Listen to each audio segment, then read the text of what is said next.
Russian president Vladimir പുടിന്റെ വാഹനത്തിന് തീപിടിച്ച സംഭവത്തിൽ യുക്രൈന്റെ ഇടപെടൽ സംശയിച്ച റഷ്യ അടുത്തിടെ പുടിനെ കുറിച്ച് വ്ളാഡിമിർ സെലൻസ്കി നടത്തിയ പരാമർശം വലിയ വിവാദമായിരുന്നു. പുടിന്റെ മരണം ഉടൻ സംഭവിക്കുമെന്ന ഈ പരാമർശത്തെയാണ് റഷ്യ സംശയിക്കുന്നത്. ട്രംപും സെലൻസ്കിയും തമ്മിലുള്ള ശീതയുദ്ധം സമാധാന ചർച്ചകളെയും തടസ്സപ്പെടുത്തിയിരിക്കുകയാണ്. രഞ്ജിത്ത് രാമചന്ദ്രൻ ഇന്റർനാഷണൽ ഡെസ്കിൽ നിന്ന് ചേരുകയാണ്.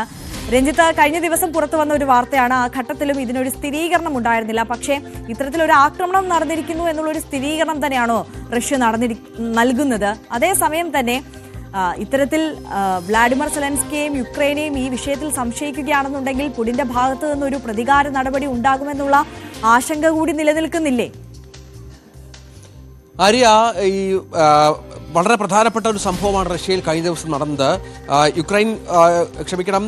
പ്രസിഡന്റ് പുടിന്റെ ലിമോസിൻ കാർ, അതായത് 2.5 കോടി രൂപയോളം വില വരുന്ന അതീവ സുരക്ഷാ സംവിധാനങ്ങളുള്ള ലിമോസിൻ കാറ് പൊട്ടിത്തെറിക്കുകയും തുടർന്ന് കത്തുകയും ചെയ്ത പശ്ചാത്തലം, അത് വലിയ പരിഭ്രാന്തി പ്രസിഡന്റുമായി ബന്ധപ്പെട്ട് ഉണ്ടാക്കിയിരുന്നു എന്നത് ഏറ്റവും പ്രധാനപ്പെട്ട കാര്യമാണ്. കാരണം അതീവ സുരക്ഷാ സംവിധാനങ്ങളോടെ സഞ്ചരിക്കുന്ന ലോക നേതാക്കളിൽ ഒരാൾ തന്നെയാണ് പുടിൻ.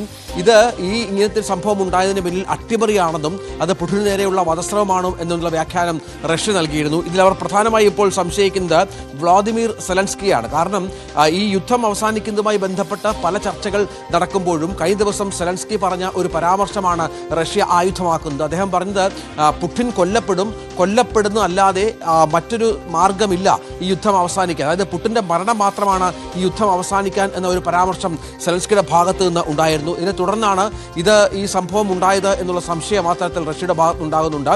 ഈ അമേരിക്കൻ പ്രസിഡന്റ് ഡൊണാൾഡ് ട്രംപ് ഇടപെട്ട് നിരവധി സമാധാന ശ്രമങ്ങൾ ഇതുമായി ബന്ധപ്പെട്ട് യുദ്ധം അവസാനിപ്പിക്കുന്നതുമായി ബന്ധപ്പെട്ട് മുന്നോട്ട് പോയിരുന്നു എങ്കിലും ഒരു തരത്തിലും വഴങ്ങാൻ ഇപ്പോൾ പുടിൻ തയ്യാറാകുന്നില്ല എന്നുള്ളതാണ്. വ്ളാദിമിർ സെലൻസ്കിയും പുടിനും തമ്മിലുള്ള വാക്കുതർക്കങ്ങളും പോരും മറ്റും തുടരുന്ന പശ്ചാത്തലമുണ്ട്. ഈ സമാധാന ശ്രമങ്ങൾക്ക് വലിയ വിള്ളലുണ്ടാക്കുന്നു എന്നുള്ളതാണ് ഏറ്റവും പ്രധാനപ്പെട്ട കാര്യം. ഇതിനിടെ പുടിന് ശക്തമായ താക്കീതുമായി ട്രംപ് രംഗത്ത് വന്ന ഒരു പശ്ചാത്തലം കൂടിയുണ്ട്.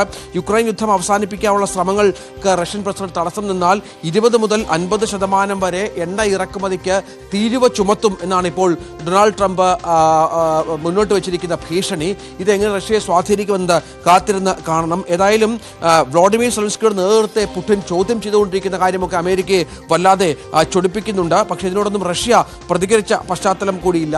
എല്ലാം കൂടി ഈ യുക്രൈൻ റഷ്യ യുദ്ധം അവസാനിപ്പിക്കുന്നതുമായി ബന്ധപ്പെട്ട് നടന്നു വന്ന ആഗോള ശ്രമങ്ങൾക്ക് വലിയ തിരിച്ചടിയായി ഇത്തരം സംഭവവികാസങ്ങൾ മാറുകയാണ്. ആര്യ, തീർച്ചയായും